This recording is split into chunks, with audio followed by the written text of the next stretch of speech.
Hello and welcome to BFF's Wine and Tell, our spicy, saucy, and sassy podcast on life and its many myriad experiences. Told through the eyes of two besties who have probably seen it all.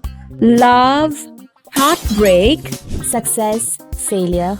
loneliness, companionship, you name it. We talk life, but we make it light. So come along with us on this journey. You will laugh, You may wipe a tear or two. but you'll most definitely say, Oh man, I can totes relate to that. oh, by the way, what's your color of choice? Huh? Wine, I meant red or white. Bring a glass or a bottle along, babe, And grab your bestie. because the fun has just begun. So like, subscribe, and share with your besties. Cheers!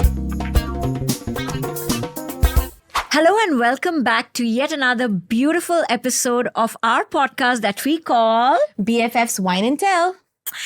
Today's episode is different. It's heavier, more urgent, and more important than most conversations we've had here until now. But it's exactly the kind of space we want this podcast to be. A safe, honest, and extremely supportive place to talk about all parts of womanhood, even the hardest ones. So we are talking about parental kidnapping, trauma, and the painful, complicated fight for justice. Our guest today is the lovely Daylin, who is bravely sharing her story with us. It's been a year since her son was taken by her ex-husband, and she's here to tell us what this experience has been like, how she's fought, coped, and held on to hope. And we are also joined by Sophie, thank you so much, a trauma specialist who will help us all understand what trauma like this really looks like, how to support survivors, especially if you are in the support circle, right?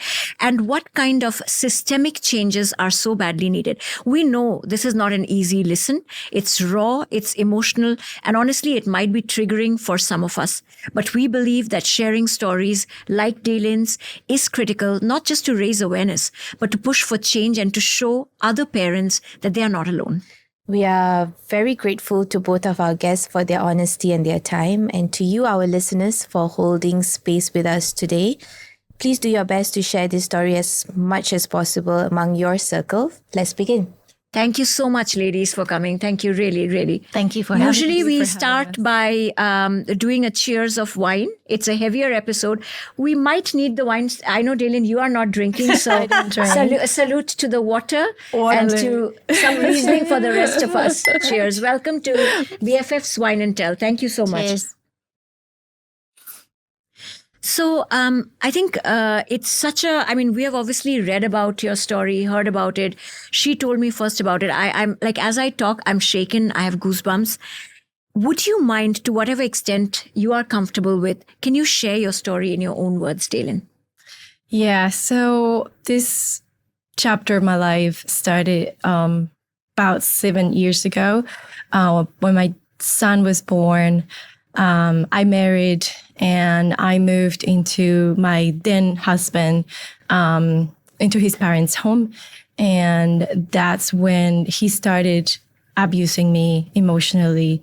So he would use the baby as a tool, basically, to manipulate his victim, which was me. When Calib was about a year, I moved out. So with Calib, I moved into a different apartment, and it didn't end there. So he continued abusing me emotionally. He would, when it was like visitations, for example, back then it was supervised visits, he would refuse to hand over Calib back to me. I had to call police for assistance numerous times. He would chase after us on our way home from the parks where the visit used to take place. He would accuse me. He would show up at my place. During COVID days, I stopped visitations because we were not allowed to go out, as you remember. So we didn't have any visitation in the parks because no one was going out of their homes back then. And he showed up in my house with the police multiple times. I can't even remember. And yeah, it's been 6 years of nightmares, of going to court. The latest was when last year in May, 27 May, he took Calib and he didn't bring him back. And on 27 May 2024, he crossed the border to Malaysia with Calib. Wow. Yeah. And you haven't seen him since? I haven't seen him since. It was in June, first days of June, when we had the last video call. I spoke to him for a little while, and he seemed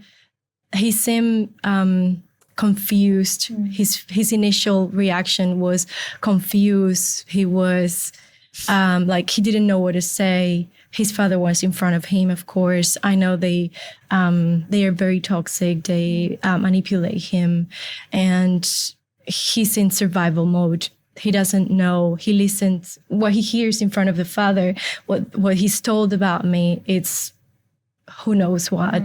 And he is kind of like cautious of talking to me because he knows the father is listening. That's what I took with his whole behavior. And I remember I asked him, what would you like to do? All of this in Spanish, by the way. So I asked him, what would you like to do when you come back home? And he replied to me in English. He said, movie night. And then I'm like, why do you speak to me in English? Just tell me in Spanish. Nobody understands. And that was like a switch in him.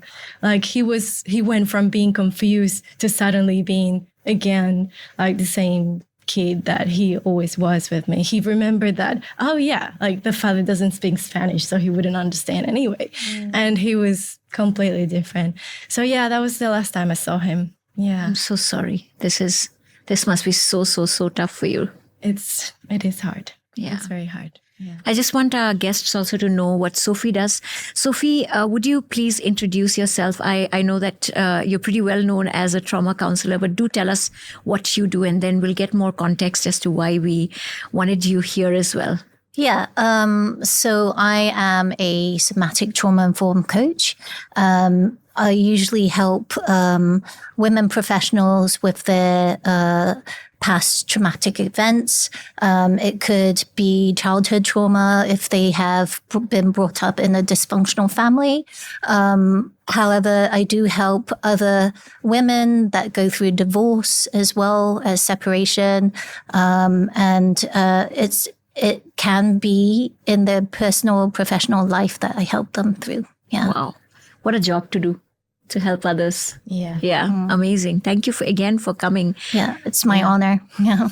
And especially with Daylin, who I've known for many years now. I think it's about 9 years. Yeah, it's about 9 years. We've known each other for 9 years. now. That long? Yes. Yeah. How did y'all first meet? Do you remember? Friends, through friends. Through friends. Through friends. Wow. Yeah, through friends. Through Masa? Yeah. Yeah, was Yes, it? yes, Yeah. that's right. Wow. Yeah, and then that's where we met. Yeah. That's Meant to be. amazing. Yeah, meant to be. Yeah. It's so great that you're both together on this episode. Yeah, it's really an honor to be here with her. Yeah. Especially through a very trying time. So Yeah. So Daylin, how did you realize that the point where you realized that Calib was kidnapped? Yeah. It was only like a week after he actually took him to Malaysia, because I didn't know where he was until a week after 27 May 2024. Doesn't he have to take your permission, though, to take the child out of the country? That is, I don't know much, but Not necessarily. Okay. So the court order allows both parents. Back then, it has changed now. Back then, it allowed both parents to take the child outside of Singapore. For me, anytime. For the father, within his access time. Now, it Right. was not his access time, but ICA is not, they don't have to check whether it's access time or not. Yeah, of course. They did call me. He took him to JB before that time. In 2023, he took him 2 or 3 times to visit, and ICA called me about 2 times or 3 times, letting me know. It just happened that time they didn't call me. They didn't call you. They did not call me. So isn't it on them then? For It's not their duty to call. They did checks. Maybe they did checks the first few times Yeah. because the child hasn't been with one Yeah. parent. Maybe that's what it is. But they don't have to call the parent because the court order allows for both parents to take the child outside Yeah. of Singapore. Because maybe the first 2 checks did not turn Yeah. up anything weird. Yeah. And that's why they were... That's Yeah. that's what I think anyway. Yeah. Yeah. But tell me now, I know that there are probably limits to what you can share publicly, but what does the legal and the police process look like for you? Like, is there a recourse? Because it seems like it's been more Too than long. a year now. Yeah. It is exactly that. It's been very long, very lengthy, and it's not straightforward at all. What complicates things is that Malaysia is not a party of the Hague Convention on the civil aspects of international child abduction.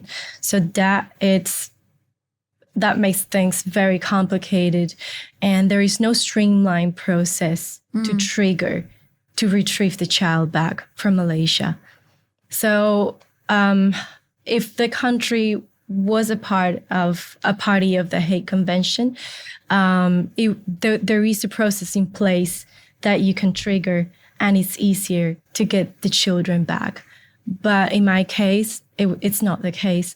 So I've had to navigate the legal system in Singapore, in Malaysia, make multiple applications in courts. Malaysia, it's been more difficult because I don't speak the language. I don't speak Malay. And it's been a challenge to speak to the police officers as well. I've had to physically go to JB every 2 or 3 months to court or to police stations to lodge police reports and just try to push the case forward. So it's been very, very difficult. And the bilateral relations between Singapore and Malaysia, which are pretty close, that doesn't help. Like in the legal process, you don't have There is any no bilateral agreement. There is no agreement, at least no for child abduction. Now, they might have something for criminal activities. That's there. That's what I a thought. different Yeah, thing. okay. For child abduction, there is no bilateral agreements. It's such That would probably make- a rare occurrence. Yeah. No, actually, no. No. None? This was your first? This was the first? No, I it's know, not a as in rare it's occurrence. There it's are not many. rare. It's actually and very yet common. we don't have... Yeah. Wow. Because I partner with a trauma-informed lawyer, and she sees these cases happen all the time. Wow. So then we have for criminal activities, Yeah. we have definitely for drug trafficking and narcotics, but we do not have for something that's so, wow. Okay. Mhm.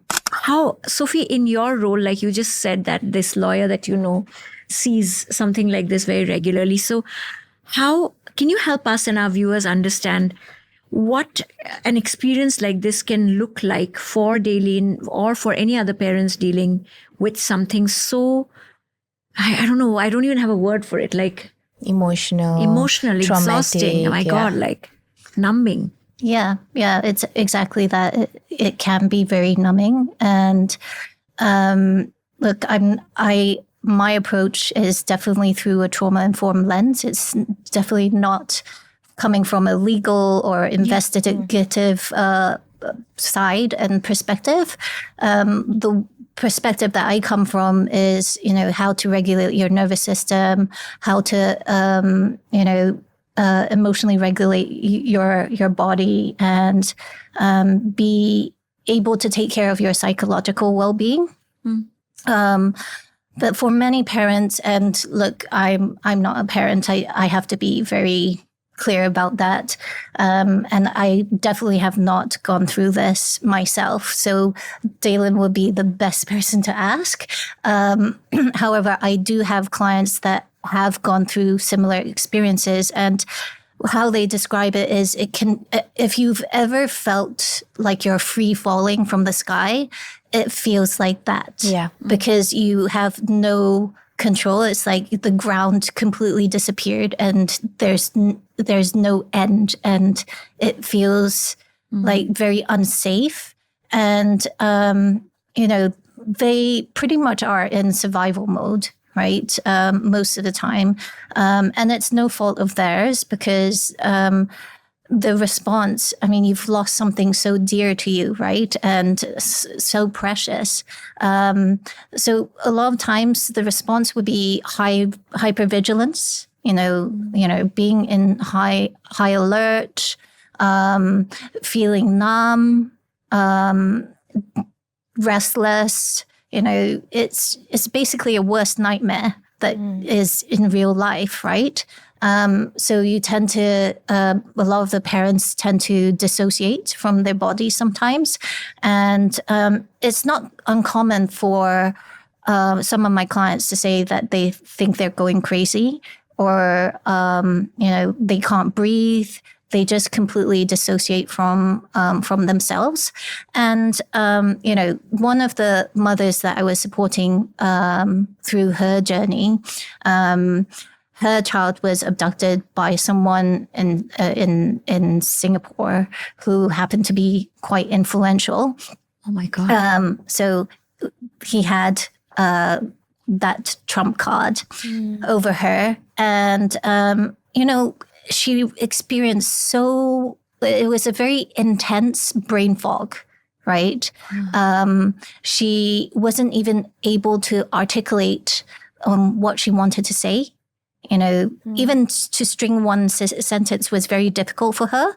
And so when it came to talking to lawyers, which can be very daunting, right?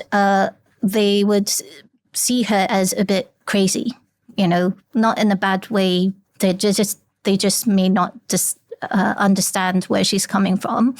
And this lady also had a lot of panic attacks as well, and she just didn't want to leave the house.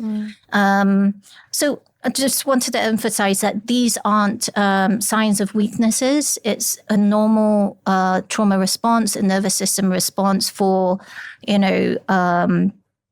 your body to kind of recover from overwhelming stress and anxiety. And that's when it's so important to understand your body, the nervous system, and how trauma works, because trauma doesn't just exist in the past, right? Yes, there may have a past event that happened, but it actually lives in your body, in your mind, and, even way past the event that actually happened, long after the crisis. So that's what I have observed of a lot of parents that have gone through this. And this is specifically around, abduction itself. It could be, even on, as Day mentioned, emotional abuse, manipulation, that kind of thing. Yeah. Yeah. When I first got to know about Calib gone missing, she was at work, I remember. Yeah. She did not budge. Like when she was telling me, I was the one sobbing, and she would just held it all together. Yeah.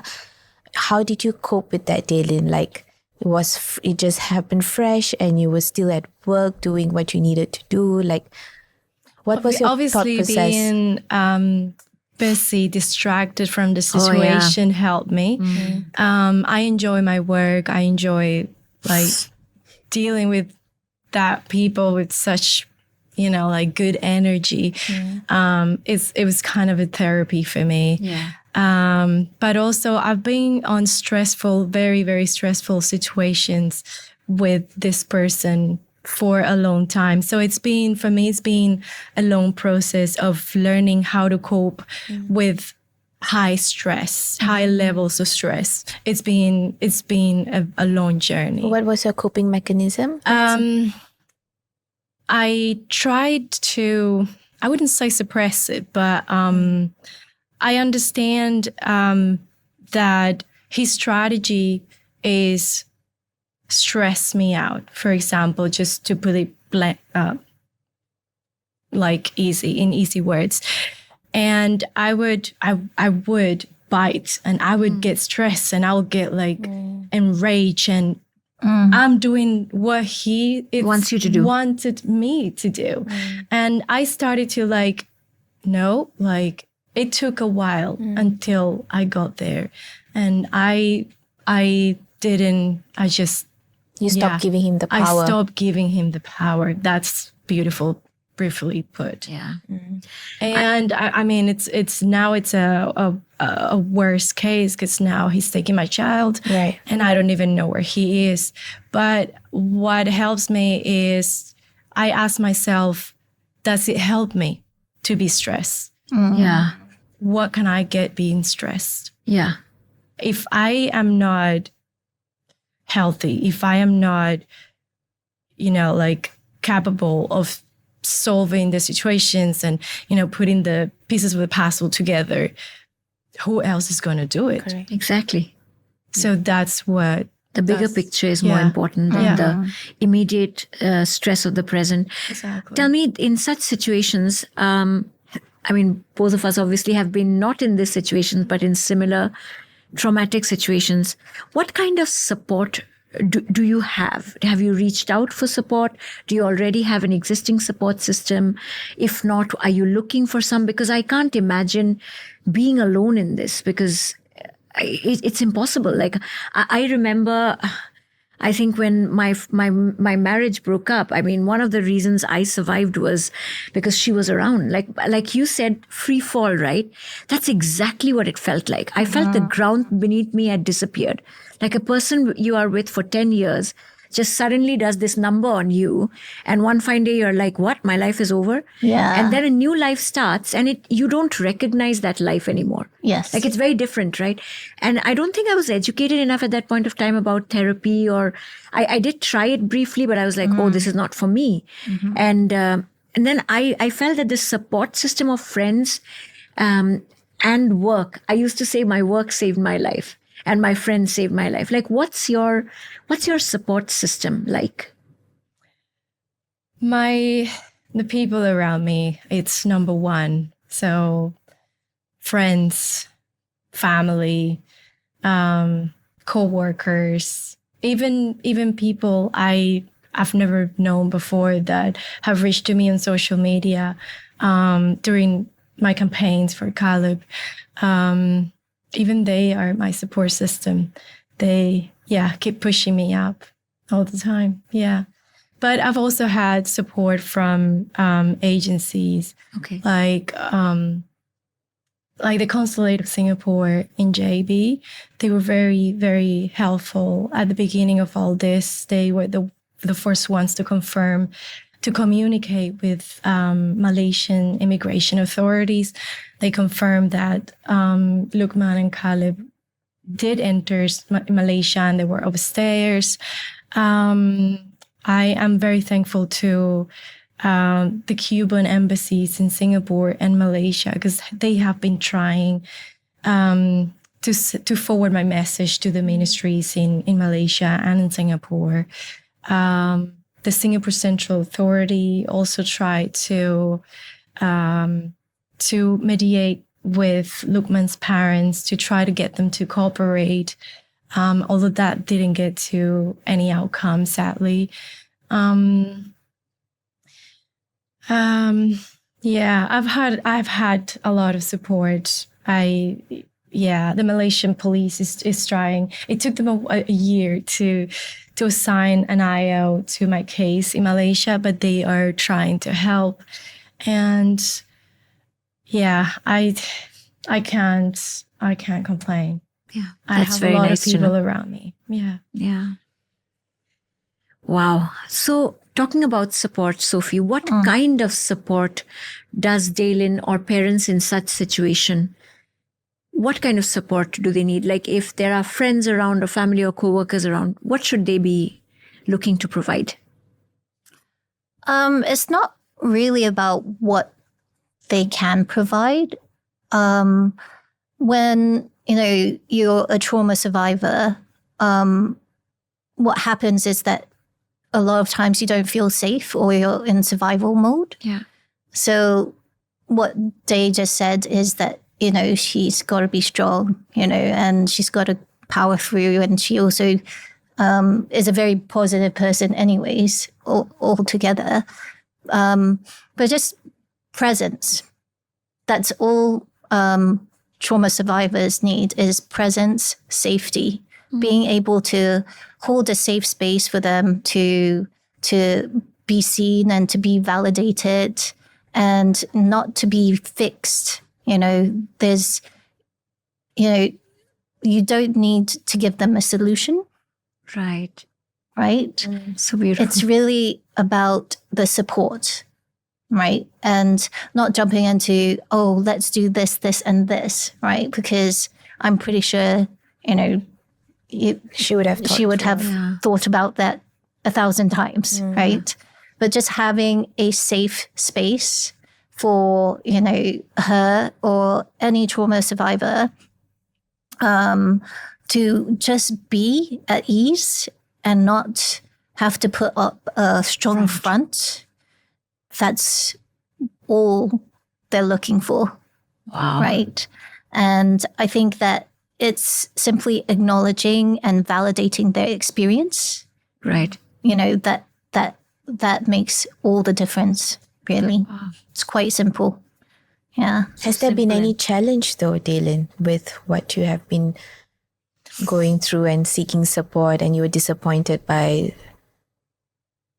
Yeah, I mean, Malaysia not being a party of the Hague Convention on civil aspects of child abduction, it's a big one for sure. But also like the process being so slow and fragmented. Like any court application takes ages and there is very little communication on, if there is any communication between the ministries in both countries. And we are all the time being kept in the dark, basically. The other big challenge that I'm facing right now is trying to get more help and support from Singapore Police Force. Right. That is the main one for me to find a resolution, because even though the Malaysian police is trying to help, they have limited resources and they don't have everything they need to find a location. It's been a year and right now SPF would be very helpful in assisting the Malaysian police, but it's been very tricky to get them to help more. Yeah. Yeah. What changes actually would you want to see in the system or the laws to better protect children and, of course, parents? If you had a wish list. Strengthening response protocols would be one of them. Yeah. For example, in my case, I called for police assistance so many times in the past 6 years.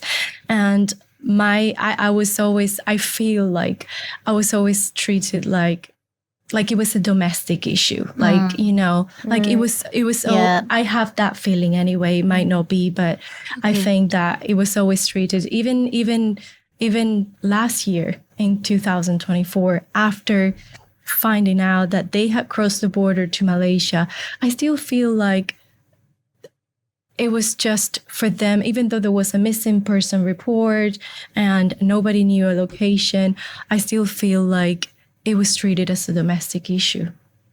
When did it flip to not being a domestic issue?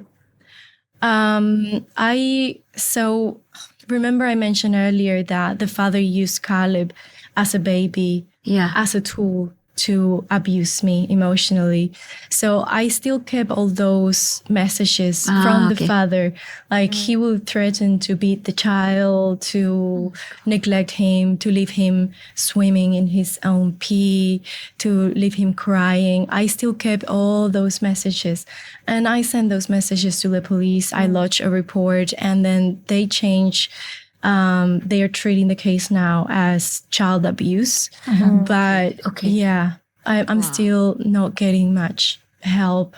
I understand they are out of jurisdiction, and this is another thing that I would change: bilateral agreements. Why can't there be collaboration between the two, police departments to find them? So now you said that the parents are not allowed to bring the child out of the country, right? Yeah. So recently, in June this year, I won the full custody. So the custody of the child is now 100% for me. And he has no visitation rights, and he can't take him out of the country anymore. Not the father, and no one else of his agents. That's the wording. Wow. Okay. Yeah. That's everything that's going on. That's a win. Yeah, that's a win, definitely. Yeah. You know how they say every cloud has a silver lining. That's the first silver lining. Now right? I have to find him. Yeah. I'm sure you will. We will. Sophie, for you, right? Like, how can Daylin and people that find themselves in a similar situation, this is not it's not, one hopes that it'll end immediately, but should it not? She's been through it for a while now. Yeah. What can she do to look after herself while navigating the legal system? Or even as she tells the story, I can't imagine how brave it is of you to tell this story. Because when I was going through what I was going through, I would just cry. Right, you're holding non-functional. Non-functional. After this, now I can write books about it. but then, what can she do to just also make, like you said, hold space, right? But what can she do to hold space for her own self? Yeah. So, people always talk about self-care as having spa day. Going out and having a spa day, but really it's creating safety within. Yes. And what that looks like to her and how that feels like to her, or to people going through similar things may be quite different. However, that's the key component that I would encourage people going through this to work on, to create some sense of safety within their bodies. Because a lot of times when you go through such trauma or traumatic events, you tend to dissociate, and there's a tendency where you repeat and replay the event over and over and over again. Yeah. So being able to find, your people, it doesn't necessarily have to be a professional like myself. However, I would recommend it only because we are trained in being able to guide and to ground you on a psychological level, or even in a mindset level as well.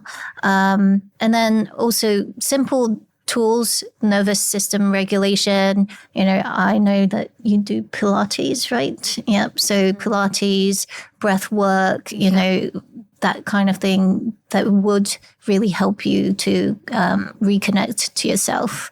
That is really important as well. Yeah. But do you think that there are systemic or social gaps in how we actually support families that are going through? Oh, absolutely. I see it all the time, with people going through divorce or separation. I had one client, the one that I mentioned, that her son was abducted, in Singapore, and they wouldn't give the baby back, right? The trouble was, in her case, the gap that I see in this system is that people do not understand what it is to be trauma informed, right? Because for her case, she was not even able to articulate what she was trying to say. Whenever she read the piece of paper, a legal document, she would reach out to me so that I would read it for her or write it for her. Obviously, that's not in my jurisdiction, so I had to draw the boundary because I'm not there to support her in that way. But that's where having a trauma-informed lawyer, lawyers that actually have that sense of compassion and understanding of the nervous system and everything like that, to be able to treat, these individuals, not just like, brush it off as a domestic case. So there are such lawyers? Yeah. Trauma-informed lawyer. Okay, I never knew. Yeah. So I recently did a podcast as well with one of my friends. Her name's Shu Mei Hoon. So we talked about, being trauma-informed as well. It's rare in Singapore, I would say. Yeah. It's more common in the West. But it is really important to engage with someone that is trauma-informed. And not just that, it's not just about the law, like the lawyers itself, but it can be just the system, right? So one of my clients, and this is going off a tangent because it's not specifically around abduction or anything like that, but I did have one of my clients that, had some, this client, whenever he or she drinks, goes off a tangent, right? And sometimes can get a bit aggressive, right? And that's not intentional, right? Because if you dig deeper, it's related to his or her past traumatic experiences, right? And the way that the police treated him was, obviously I understand on their perspective, but being able to see it in a trauma-informed way of treating this individual as a human first, that is really important. And there's a gap around that as well. The third example that I have is when one of my former clients, the father, was going through a divorce with this abusive lady, and the children was getting physically and emotionally abused. And based on the how the courts work, it does work to women's advantages, which is good in a way, but at the same time, it depends on who is taking the children in, right? Yeah. And so as the main caregiver, the father, he had difficulties because he cares more about their safety. And with the mother, at the end, the court decided that they would give her 100% access to the children, and she would be taking care of them. Right. So imagine if your kids were taken in by someone that is really abusive. Yeah. Oh my God. That's a huge problem. Wow. Yeah. There's gaps. Yeah. There are definitely gaps in the system. And first and foremost is my dream is for everyone to be trauma informed, actually. Yeah. To understand what it is to experience trauma and, understand how it impacts. It's not about, why are you like this, right? It's more what happened to you. Yeah. Right? Looking at you, this individual as a human being going through a difficult time.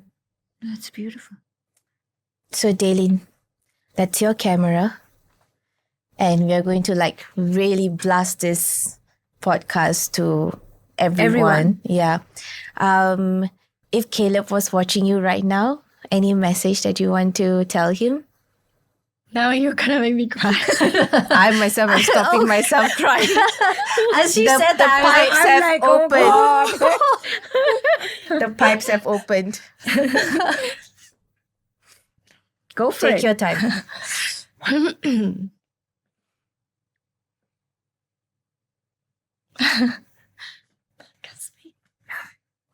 Give strength, positivity, He will come back to you. It's just a matter of time, right? Go for it, Daylin. You can do this.